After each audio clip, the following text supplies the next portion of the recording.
महाभारत अघोरी की कथा। भीम ने अघोरी से बचाया खुद को। साथियों, आज आप सभी को मैं ऐसी कहानी बताने जा रहा हूँ जो बहुत ही इंटरेस्टिंग होने वाली है और जीवन में आपने कहीं ना कहीं इसे सुनी होगी या नहीं सुनी हो। तो आइए आज जानने वाले हैं ऐसी कहानी के बारे में। आज आप सभी के लिए लेकर आया हूँ ऐसी इंटरेस्टिंग कहानी, तो अंत तक बने रहिएगा। भीम जबरदस्त ताकत वाला इंसान था और वो किसी भी कौरव को कुश्ती में हरा सकता था। कौरव भीम को मारना चाहते थे। इस काम के लिए कौरवों ने एक अघोरी की मदद ली। जानते हैं कैसे भीम ने उस अघोरी का काम तमाम कर दिया।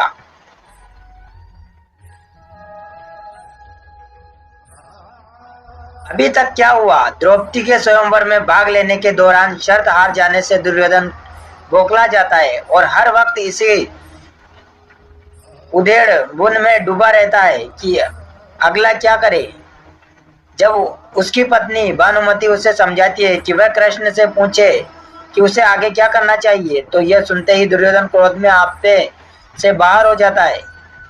इतना ही नहीं, वह भानुमति पर जीवन में कभी कृष्ण से संपर्क करने या मिलने पर भी रोक लगा देता है। यह सुनकर भानुमति पूरी तरह से निराशा से भर उठती है। वह अपने होने वाले बच्चों के लिए श्री कृष्ण का आशीर्वाद चाहती है। इसके लिए वह अपनी बहन जलधरा की मदद मांगती है। जलधरा कृष्ण तक पहुंचने के लिए भीम के साथ एक गुप्त मुलाकात का कार्यक्रम बनाती है। भीम महाभारत के सबसे धुरंधर किरदारों में से एक है। कौरव भीम से डरे रहते थे और उसे मारने के बारे में सोचते रहते थे। एक बार उन्होंने एक अघोरी से भीम को मारने का कहा। आइए जानते हैं कि कैसे यह घटना महाभारत और भीम के जीवन को एक अलग मोड़ दे सकती थी। जलधरा भीम से कहती है कि भानुमति कृष्ण से मिलना चाहती है, लेकिन दुर्योधन ने उस पर कृष्ण से मिलने के लिए रोक लगा दी थी। साथ ही उसे तुरंत भीम को यह भी जता दिया कि वह उसकी तरफ को जो खास ध्यान देता है वह उसे अच्छा लगता है। अपनी तारीफ सुनकर भीम का गुस्सा थोड़ा ठंडा पड़ गया। जलधरा लगातार बोलती रही, अगर मेरे स्वयंवर में तुम आते तो मैं सबको छोड़ केवल तुम्हारे गले में ही वरमाला डालती। मैं तुम्हारे अलावा किसी और को नहीं चुनती। इतना सुनते ही भीम पूरी तरह पिघल गया। उसने जलधरा से कहा कि मैं तुम्हारे लिए कुछ भी करूंगा। उसने कहा कि मैं कृष्ण से मिलकर उनसे तुम्हारी मुलाकात का प्रबंध करता हूँ। इतना सुनते ही जलधरा और उनकी दासी वहां से चले गए। अगर दोनों लोगों को पता चला कि एक राजकुमारी होकर वह एक पराये पुरुष से गुप्त रूप से मिलने व्यायामशाला आई है, तो उनकी सारी प्रतिष्ठा और सम्मान धूल में मिल जाता है। इसलिए भीम पहले उन दोनों को वहां से निकाल देते हैं और फिर कुछ देर बाद उनसे कुछ दूरी बनाते हुए अपने एक मित्र के साथ वहां से निकला। उस आदमी ने भीम को तब तक कुछ नहीं बताया जब तक भीम ने उसकी मदद नहीं की। काफी मार खाने और कुछ डांट टूटने के बाद आखिर उस आदमी ने स्वीकार कर लिया कि वह शकुनी का भेजा हुआ एक जासूस है। चूंकि शकुनी छल प्रपंच का महारथी था, तो भीम को चिंता हुई कि देखे यह जासूस और क्या क्या जानता है। भीम उस जासूस से पूछता है, क्या तुम जानते हो कि तुम किसका पीछा कर रहे हो?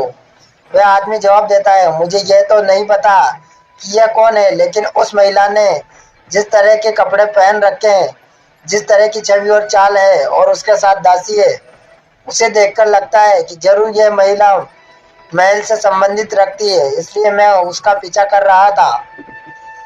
इस पर भीम ने लगातार उसकी पिटाई चालू रखी। भीम ने धमकाते हुए उससे पूछा, इसके अलावा तुम और क्या क्या जानते हो?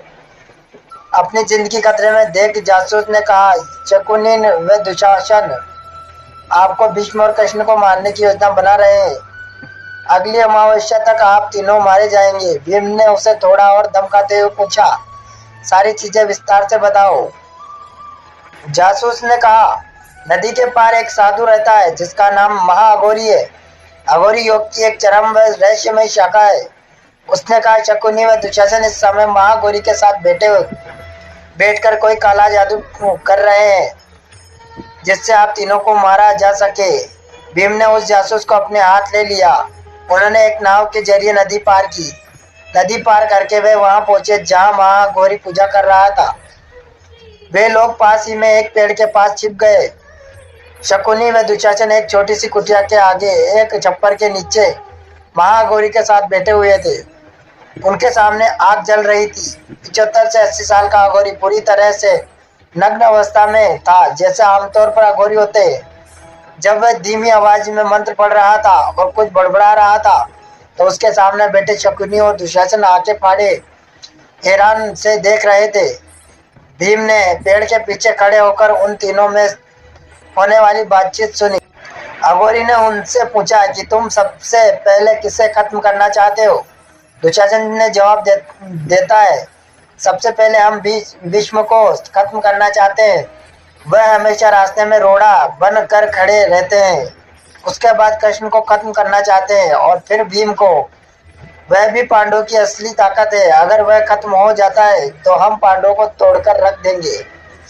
महागौरी ने एक खास पूजा की और देवी का आह्वान किया।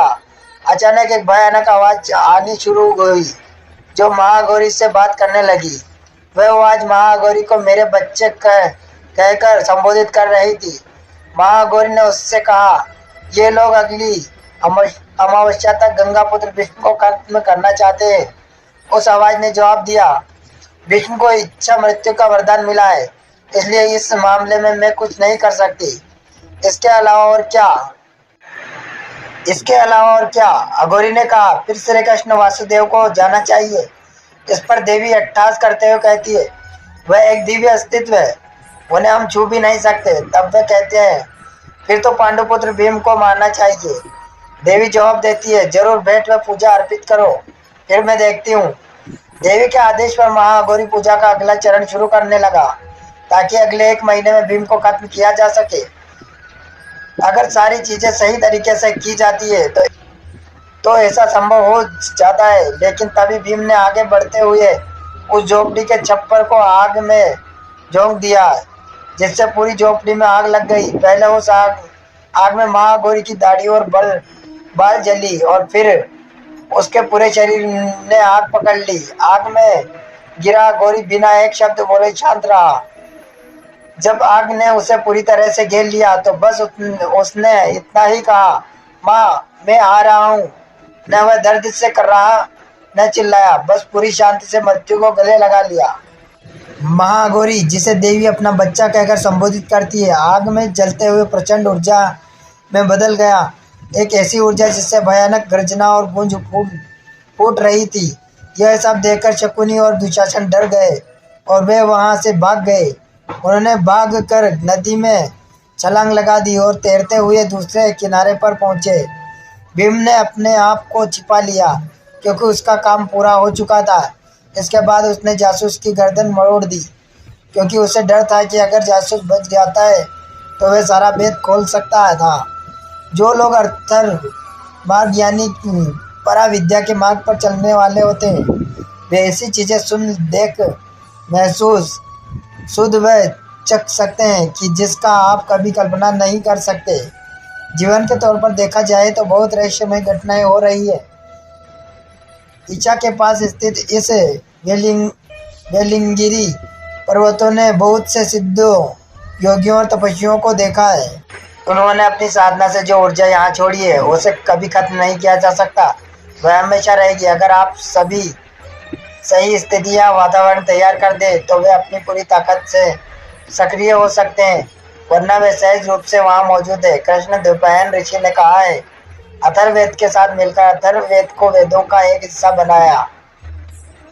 द्वैपायन का मानना था कि अथर्ववेद वेदों में शामिल होने के लिए पूरी तरह से योग्य है। हालांकि लोग इसका दुरुपयोग करते हैं, लेकिन बतौर विज्ञान इसमें कहीं कोई खराबी नहीं है। यह इस पर निर्भर करता है कि आप इसका इस्तेमाल कैसे करते हैं। आप किसी विज्ञान पर सिर्फ इस्तेमाल इसलिए रोक नहीं लगा सकते क्योंकि कुछ लोग इसका कर रहे हैं। इसी समझ और विचार के कृष्ण द्वैपायन या वेद व्यास जी ने पराशर ऋषि के साथ मिलकर कोशिश की कि अथर्ववेद को भी वही महत्व का स्थान मिले जो अपने यहाँ बाकी वेदों को महत्व मिल रहा है। तब तक बाकी वेद एक पवित्र ग्रंथ के रूप में भारतीय संस्कृति में अपनी जगह बना चुके थे।